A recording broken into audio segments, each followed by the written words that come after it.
Hi, this is Mato. Welcome to my online chess lecture. In this video I will show you a game between Rudolf Spielmann and Baldur Hoenlinger.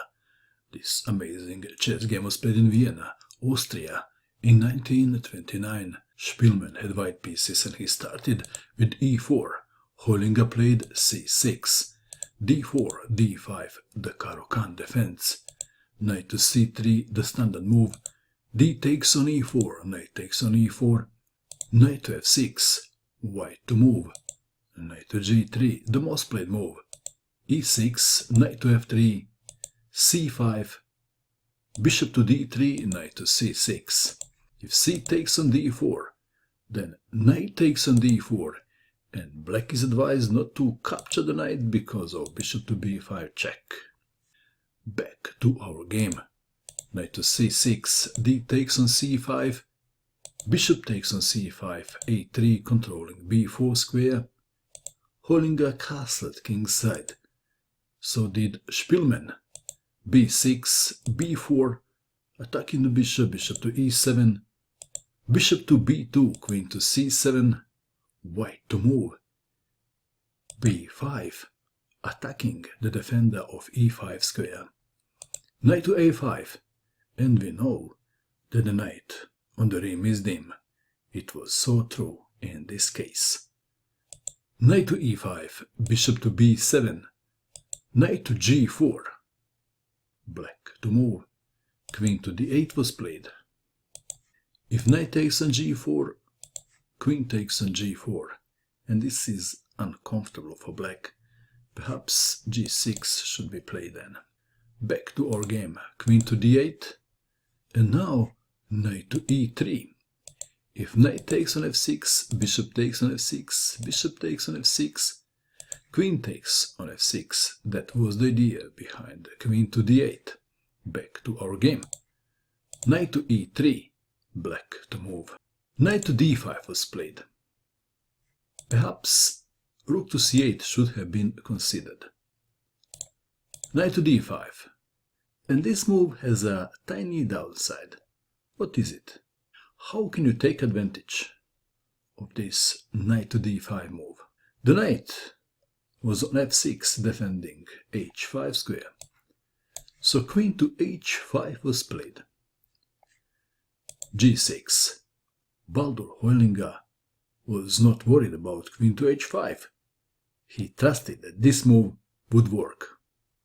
But that was a surprise. Anyway, what would you do in this position if you had white pieces? I guess the first move that comes to mind is moving the queen. Do you agree? But like I said, there was a big surprise. Knight to g4.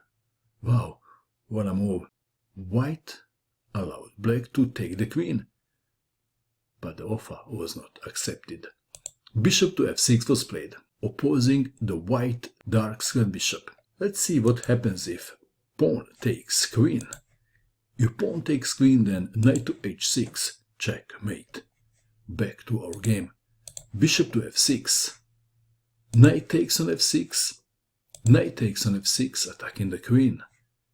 Queen to h6, rook to c8. Rook from a to d1, threatening the comfort of the black queen. And the queen must defend the knight on f6, so queen to e7 was played. No, rook from f to e1, lining the other rook with the black queen. Knight to e8, intending f6, in some variations. Depends what white plays. But Spielmann played a move which could not be answered with f6. What is it? What would you do in this position if you had white pieces? Spielmann played knight to f5, attacking the queen. Queen to c5.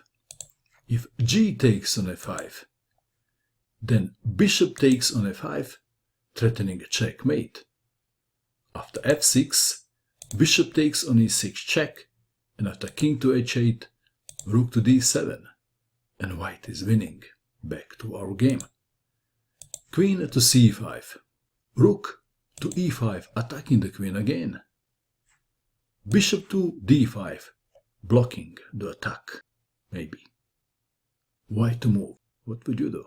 Please pause and find the best move for white. White played the move when black resigned, and the move is knight to e7 check. Baldur Hoenlinger resigned. If king goes to h8, then queen takes rook checkmate. And what else? If queen takes knight, then queen takes on h7 check. And after king takes on h7, rook to h5 check. And after king to g8, rook to h8. The h-file checkmate. What a game. This is an amazing game, isn't it? What do you think of this game? And that is all. I hope that you enjoyed watching this video. I wish you good luck with your chess, and bye for now.